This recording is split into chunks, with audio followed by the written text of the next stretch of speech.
Éprouver des sensations n'est pas un phénomène extraordinaire. Cela arrive à tout le monde, ou presque. Il est fréquent aussi que certains aient envie de les exprimer. Mais, à moins d'être Brancusi ou quelques autres, chacun garde à l'état d'image mentale la plupart de ce qui lui passe par la tête. Un peintre ou un sculpteur arrive, lui, à matérialiser ses sentiments. Comment fait-il? Le peintre Didier Mailleux, par exemple, emprunte certainement des chemins précis pour arriver à ce portrait de femme. Ce sont les chemins de l'inspiration que ce film cherche à défricher. J'ai découvert l'existence de cette femme par les petits carnets de la police de ma ville natale, parce que mon grand-père était policier dans la ville natale. L'existence de cette femme ne tient que sur quelques bouts de papier, uniquement 3 à 4 documents, qui représentent une fiche signalétique de sa morphologie et un constat de police, un constat d'une arrestation, le 11 du 12 42. Cette dame se fait arrêter bêtement parce qu'elle vole des moufles dans une manufacture. On lui fait donc une fiche signalétique reprenant sa morphologie, mais manuscrite, uniquement manuscrite, et puis on la libère, elle retourne chez elle, et le 12 en 42, elle disparaît. Donc on ne sait plus du tout ce qu'elle est devenue. On a cherché un peu partout après elle, et on n'a plus de traces de cette femme. Ce qui fait que, bon, moi ça m'a bouleversé de savoir que quelque part je tiens dans les documents un bête petit bout de papier qui représente la vie de quelqu'un dont on ne sait pas du tout ce qu'elle est devenue.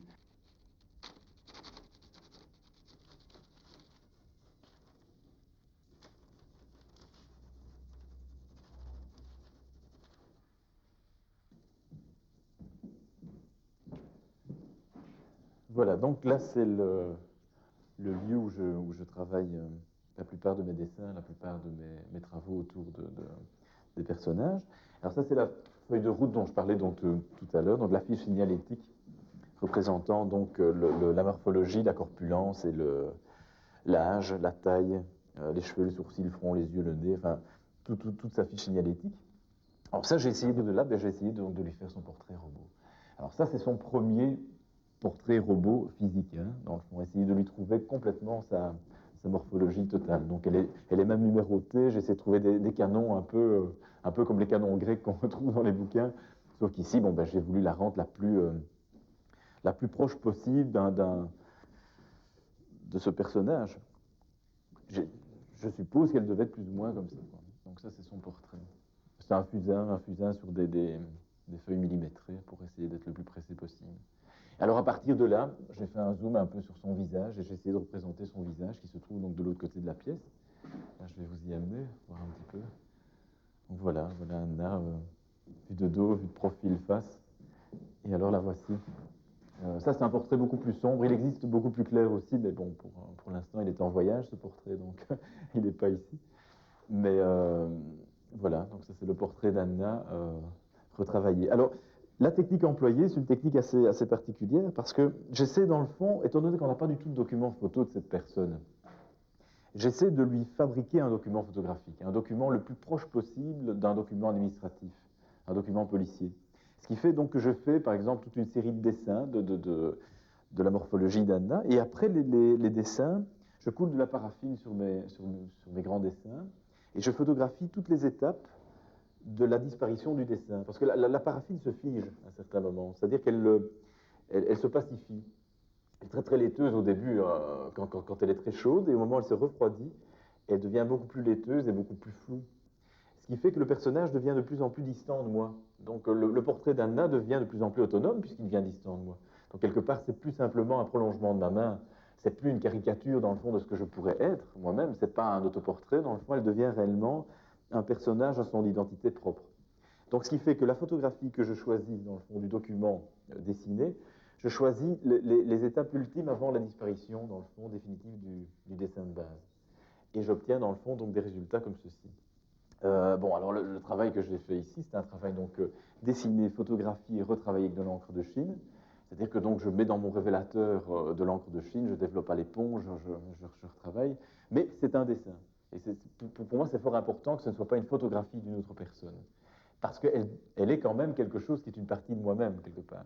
C'est entre l'autoportrait, dans le fond, et un personnage distant de moi-même. Alors autour de ça, donc il y a des objets qui ont appartenu dans le fond, enfin qui auraient pu appartenir à cette jeune femme. qui sont dans le fond des objets du quotidien. C'est un quotidien revisité. Ce sont des petites tasses, des petits verres, des petits... sa vaisselle, quoi. son quotidien. Mais bon, moi, ce qui m'intéresse dans ces éléments-là, c'est qu'ils n'ont pas de poids. Ils ne pèsent rien du tout. C'est vraiment des objets extrêmement légers. On peut souffler dessus et ils décollent, ils n'ont pas de poids. Et ça, c'est quelque chose qui me touche beaucoup parce que c'est une histoire qui est lourde de sens, mais qui n'a pas de poids non plus au niveau de la matière elle-même. C'est que quelque part, elle voyage. On peut souffler dessus et déplacer la plume sur un autre lieu. Et étant donné que c'est une histoire de papier, puisque, bon, comme je disais, c'est que quelque part, tous ces documents sont des documents de papier, le fait de retravailler sur des éléments qui n'ont pas de poids, qui ne contiennent que du vide, parce qu'ils ne peuvent même pas contenir un liquide, pour moi c'est important, parce que le vide n'est pas si vide que ça, le vide c'est l'air aussi, c'est ce qui nous fait respirer, c'est ce qui nous fait remplir d'histoire, dans le fond, tous ces petits éléments. Ça c'est quoi Ça c'est l'enfant, dans le fond, d'Anna qu'elle aurait pu avoir. Ce petit enfant couché qui existe en très grand format aussi, en format grandeur nature. J'aime bien avoir les corps qui sont vraiment presque le miroir du spectateur. Ça, c'est quelque chose qui me tente beaucoup. Donc là, évidemment, il est représenté en petit sur un dossier de la police aussi qui relate l'histoire d'un gosse, quoi, un petit enfant. Donc, voilà. Donc ça, c'est aussi un document un peu lourd aussi qui se trouve là. Mais il est représenté en plus grand. Il y a un portrait de petit enfant qui se trouve là au sol. Je montrerai. Donc voilà, c'est un travail sur la morphologie d'un petit garçon et d'elle. Et c'est travaillé, donc chaque dessin est superposé sur des documents de police. On les lit d'ailleurs en transparence ici, qui sont des petits documents de faits divers policiers. De la même époque, quoi, qui ne sont pas forcément en rapport avec Anna, mais qui sont en rapport malgré tout avec elle, puisqu'elle fait partie de cette ville, quoi, et ce sont des anecdotes de cette ville, quoi. Donc voilà, il y a toute une superposition de documents, travaillés sur du papier d'emballage de l'époque. Et là, c'est un dessin au fusain, simplement, quoi. C'est un crayonné tout simple. Ouais, ça va pas. C'est un peu le style des choses. Tu veux que je t'aide? Non, tu veux que je t'aide? Je crois que, ouais. Ou alors, ouais. C'est vrai que c'est pas évident de faire. Cliquer sur le truc. Ah non, c'est là. Voilà.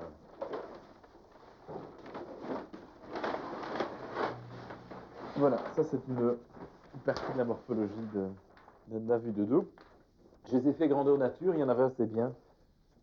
En réalité, il y en a 5 ou 6 vues de dos comme ça, donc elles marchent. Et ce qui m'intéressait dans ces dessins-là, c'était d'essayer de trouver une texture un peu de peau. Et alors, ils m'ont servi dans le fond de canevas pour fabriquer les habits. C'est-à-dire essayer d'avoir la corpulence réelle de cette femme. C'est pour ça qu'il est percé de petits trous. Parce que dans le fond, j'ai travaillé avec une petite roulette sur le papier pour moi faire mes découpes de patron pour les vêtements. Donc, chaque petit personnage est percé de trous, mais c'est parce qu'en réalité, ce sont des canevas d'habits. Donc voilà, la peau est percée, quoi. Voilà, il y a toute une série comme ça de vues de dos. Il y en a, oui, 5 ou 6 à peu près. Mais la texture m'intéressait parce qu'on a vraiment une texture de peau qui me touchait, quoi. C'est quoi ce papier, donc? Des papiers d'emballage. On utilisait ce papier d'emballage pour le beurre, pour la viande. Enfin, c'est des papiers alimentaires, quoi. Et alors, ce que j'ai fait, donc je l'ai collé, je l'ai marouflé avec de la colle à bois, et puis je l'ai passé au fer chaud, ce qui fait qu'il y a une rétraction de la peau, comme ça elle s'est irritée, et alors elle s'est froissée un peu, ce qui fait qu'on a un aspect un peu brut de la peau. Le plus difficile, c'est de rendre charnel un dessin. C'est ce que j'essaie de faire avec ces papiers-là. Essayer de leur donner une chaleur, un toucher, une fragilité aussi, hein, parce que la précarité de la peau est belle aussi, savoir qu'on peut la découper malheureusement ou la toucher, mais on peut très bien aussi la caresser et avoir des sentiments de chaleur et de... Donc, c'est ce que j'essaie un peu de faire avec ces papiers-là, quoi.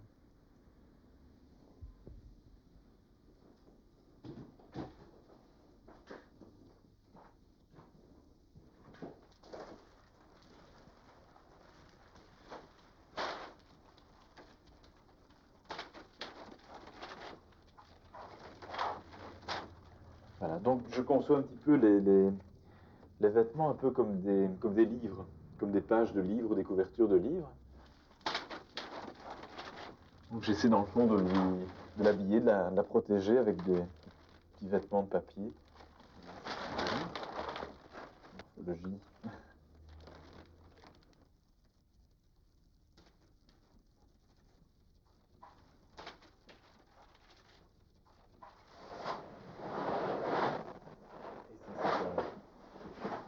Et ça, c'est un dessin basique, hein, c'est un dessin basique. Je vais mettre au sol peut-être parce que c'est plus dur à montrer. Ça, c'est une toile de base de camion, un peu comme le principe des grandes lunettes. Là, donc, j'ai dessiné son corps sur cette toile, mais je trouvais que la structure est très très belle parce qu'au toucher, elle est vraiment agréable. Et alors, derrière ce personnage féminin, il y a autre chose, c'est-à-dire qu'il y a mon portrait dessiné. Voilà. C'est un petit clin d'œil aussi, je ne le montre jamais, mais c'est amusant. Voilà.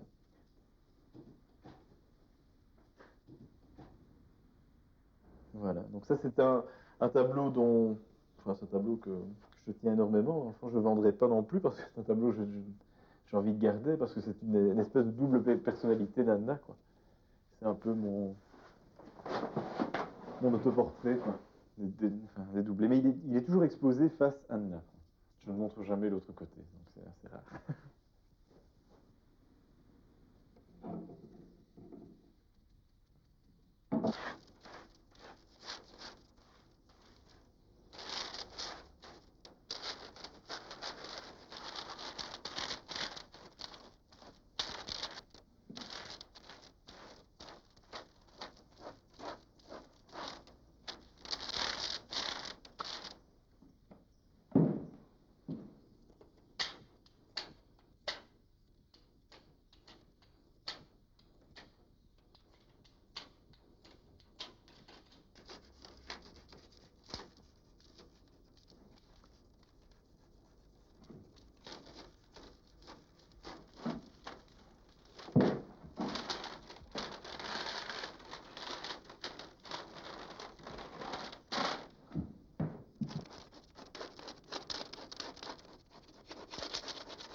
Ça, c'est le portrait du changement de morphologie d'Anna en petite fille orientale. C'est-à-dire qu'au départ, donc l'œil qui est ici, par exemple, est un œil tout à fait européen. Par contre, l'œil qui est là est tout à fait asiatique. Ce qui fait que c'est un morphing, dans le fond. C'est un passage d'une image à une autre. Au départ, c'était Anna. Et puis, bon, là, ça a glissé par le hasard des choses, qui fait qu'elle est devenue japonaise, quoi. Et comme elle est devenue japonaise, j'ai rencontré la petite coréenne qui m'expliquait son histoire, l'histoire de sa vie. Et quelque part, maintenant, je raconte l'histoire d'une petite coréenne. On l'a retrouvée ligotée avec du fil barbelé dans un petit couffin en bordure de bois. Et c'est tout ce qu'on sait, dans le fond, de son enfance. Avant 3 ans, elle n'a aucune référence sur sa vie. Et ça, c'est assez curieux. Elle est venue me trouver et il m'a dit, écoutez, je serais vraiment intéressé si vous pouviez faire un travail sur moi parce que je ne sais pas d'où je viens. Donc c'est assez troublant parce que dans le fond, chaque fois que j'essaie de m'éloigner, d'en faire un thème beaucoup plus abstrait, ben, la réalité me ramène à chaque fois à des choses assez dures, assez crues. Je ne suis pas simplement un travail de peintre, je suis plutôt une espèce de fabricant d'histoires ou ou de choses passées. Je suis un peu un archéologue de la mémoire, c'est une chose qui m'intéresse.